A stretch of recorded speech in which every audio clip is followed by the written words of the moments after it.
Step into Value Zone. Value Zone. Hypermart. Batan.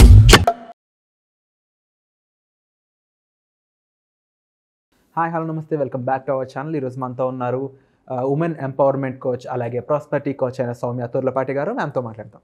Hi ma'am. Hi Virat. Ma'am, ఒక మనిషి తన దృష్టి ఎటువైపు వెళ్తే అంటే తన ఫోకస్ ఎటువైపు వెళ్తే దానికి సంబంధించిన అవుట్పుట్ అనేది మనకి రిటర్న్లో వస్తూ ఉంటుంది. అంటే ఈరోజు మనం చేసే పని రేపు మన భవిష్యత్తుని డిసైడ్ చేస్తూ ఉంటుంది.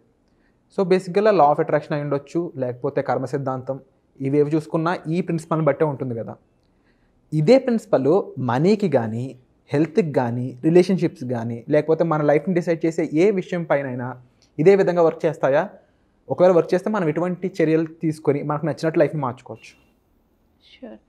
సో ఇంతకుముందు మనం వీడియోలో మాట్లాడుకున్నట్టు యథా దృష్టి తదా సృష్టి అని అనుకున్నాం. అది కూడా మనకి ఆల్రెడీ భగవద్గీతలో ఉంది. భగవద్గీతే కాదు, ఆల్ స్క్రిప్చర్స్లో ఉంది అని కూడా మనం చెప్పుకున్నాం కదా. సో అసలు యథా దృష్టి తదా సృష్టి అంటే ఏంటి? మా మెంటర్ చెప్పేవారు, ఒకరు చాలా ఎక్స్పీరియన్స్డ్ అనమాట. సో ఆయన ఎప్పుడు ఒకటే అనేవారు, నీ దృష్టి మారితే సృష్టి మారుతుంది. అప్పట్లో దానికి అంత క్లియర్గా అర్థమయ్యేది కాదు. దృష్టి మారడం అంటే ఏంటి, దృష్టి మారడం అంటే ఏంటి అని దాని గురించి ఇంకా రీసెర్చ్ చేయడం అవన్నీ స్టార్ట్ చేశాక అర్థమైన విషయం ఫైనల్గా ఏంటి అంటే, మొత్తం అసలు ఈ లా ఆఫ్ అట్రాక్షన్ కానీ, లేదంటే మనీ సబ్జెక్ట్ కానీ, కర్మ అన్నట్టు మీరు ఏదైనా సరే దృష్టి మారడం అంటే మన చూసే విధానం మారడం. చూసే విధానం అంటే థాట్ ప్రాసెస్ మారడం. అంటే మన దానిపైన మనకున్న పర్సెప్షన్ ఏదైతే ఉందో అది చేంజ్ అవ్వడం. ఇంకా డీప్గా చెప్తే, లిటరల్గా చెప్పాలంటే మన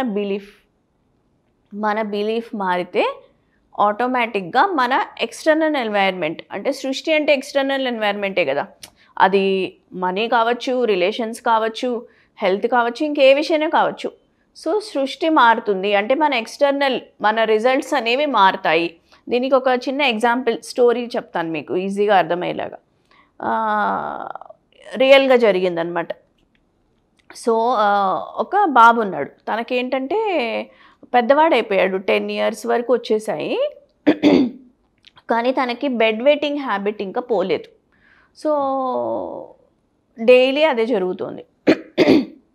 వాళ్ళ ఫాదర్ చాలా ఫ్రస్ట్రేట్ అయిపోయి ఉన్నారు. ఏంటిది, పిల్లవాడు పెద్దవాడు అయిపోయాడు అయినా కానీ ఇలా ఉంది ఏంటి, దీనికి సొల్యూషన్ ఏంటి అనేది ఆయనకు అర్థం కాక ఆ ఫ్రస్ట్రేషన్ అంతా బాబు పైన చూపిస్తున్నారు. ఎవ్రీ డే డైలీ మార్నింగ్ బాబు రూమ్లోకి వెళ్ళేసరికి ఇలా ఉంటుంది సిచ్యువేషన్. ఏంటి ఇలా అవుతోంది, నువ్వు ఇంకా మారవా, ఇంతేనా, నీకు ఎన్నిసార్లు చెప్పాలి, ఇంత ఏజ్ వచ్చి ఇలా ఏంటి, ఇంకా మొత్తం ఫుల్ నెగిటివిటీ అనమాట. బాబుకి ఇంకా భయం, ఇంకా నెగిటివిటీ పెరిగిపోతుంది లోపల. నన్ను క్రిటిసైజ్ చేస్తున్నారు, నన్ను ఇన్సల్ట్ చేస్తున్నారు, నన్ను అర్థం చేసుకోవట్లేదు. ఇంకా బాబుకి అది పెరిగిపోతుంది. ఎందుకంటే ఫాదర్ వైపు నుంచి ఈ పర్సెప్షన్ ఉంది, ఈ థాట్ ఉంది, ఈ ఎమోషన్స్ ఉన్నాయి. సరే ఫైనల్గా వాళ్ళు అబ్రహం హిక్స్, మెయిన్ అసలు ఈ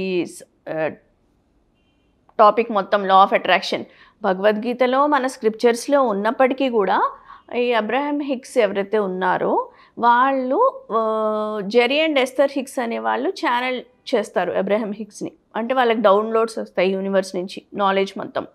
సో వాళ్ళని మీట్ అయ్యారు. అప్పుడు వాళ్ళు ఒకటే చెప్పారు, మీ వైపు నుంచి మీ బాబుకి ఏం వెళ్తోంది, మీ దృష్టి ఏంటి, మీ పర్సెప్షన్ ఎలా ఉంది. డైలీ మార్నింగ్ లేచేసరికి ఈ విధంగా ఉంటుంది, నేను ఆ సిచ్యువేషన్ని చూస్తున్నాను, చూసిన వెంటనే నాలో నుంచి ఫుల్ నెగిటివ్ వస్తుంది, నెగిటివ్ థాట్స్ వస్తున్నాయి, నెగిటివ్ ఎమోషన్స్ వస్తున్నాయి, నా పర్సెప్షన్ అలా ఉంటుంది అని క్లియర్గా అప్పుడు వీళ్ళు చెప్తారు ఏమని అంటే, మీ దృష్టి మారితే మీ బాబుకి ఏదైతే ప్రాబ్లం ఉందో 100% సాల్వ్ అయిపోతుంది. సో మీరు రేపటి నుంచి ఏం చేయాలంటే కంప్లీట్గా మీ ఫోకస్ మార్చేసేయండి. ఓకే, మీరు బాబు రూమ్లోకి వెళ్తారు. వెళ్ళిన తర్వాత ఓకే, ఇట్స్ ఓకే, పర్వాలేదు, this is all a part of growing, పెద్దవాడు అవుతున్నాడు, ఓకే, స్లోగా పోతుంది, నేను నా బిడ్డని అర్థం చేసుకుంటున్నాను, యాక్సెప్ట్ చేస్తున్నాను, తనకి లవ్ వైబ్రేషన్స్ పంపించడం, కైండ్నెస్ వైబ్రేషన్స్ పంపించడం, హ్యాపీ అర్థం చేసుకోవడం, ఇట్స్ ఓకే పర్వాలేదులే, all this is a part of growing, it will slowly change, no problem, ఇలా స్లోగా పివోటింగ్ చేయడం మొదలుపెట్టాడు. లాస్ట్ టైం కూడా మనం పివోటింగ్ టాపిక్ గురించి మాట్లాడుకున్నాం వీడియోలో. ఇలా పివోటింగ్ చేయడం మొదలుపెట్టి ఎవ్రీ డే కొన్ని డేస్ పాటు ఎవ్రీడే సేమ్ ఇలానే కంటిన్యూ చేశారు. బాబులో ఉన్న నెగిటివ్ ఎమోషన్స్ అన్నీ పక్కకి వెళ్ళిపోయి ఆ ఫియర్ మెయిన్, అసలు చాలామందికి తెలియదు, బెడ్ వెయిటింగ్ పిల్లలు పెద్దవాళ్ళు అయిపోయినా సరే బెడ్ వెయిటింగ్కి మెయిన్ రీజన్ ఫియర్. ఆ ఫియర్ వల్ల వాళ్ళ నర్వ్స్ మీద వాళ్ళకి కంట్రోల్ ఉండక అలా జరుగుతుందనమాట. సో ఎప్పుడైతే from father side he was getting only love and kindness, understanding, ఆటోమేటిక్గా ఆ ఎమోషన్స్ అన్నీ వెళ్ళిపోయి పాజిటివ్ ఎమోషన్స్ క్రియేట్ అయ్యాయి. అంటే ఆ ఎనర్జీని పంపిస్తున్నారు. సో తనకి ఆ నర్వ్స్ మీద నెగిటివ్ ఎమోషన్ అనేది వెళ్ళిపోయింది, పూర్తిగా వెళ్ళిపోయి it was filled with only positivity.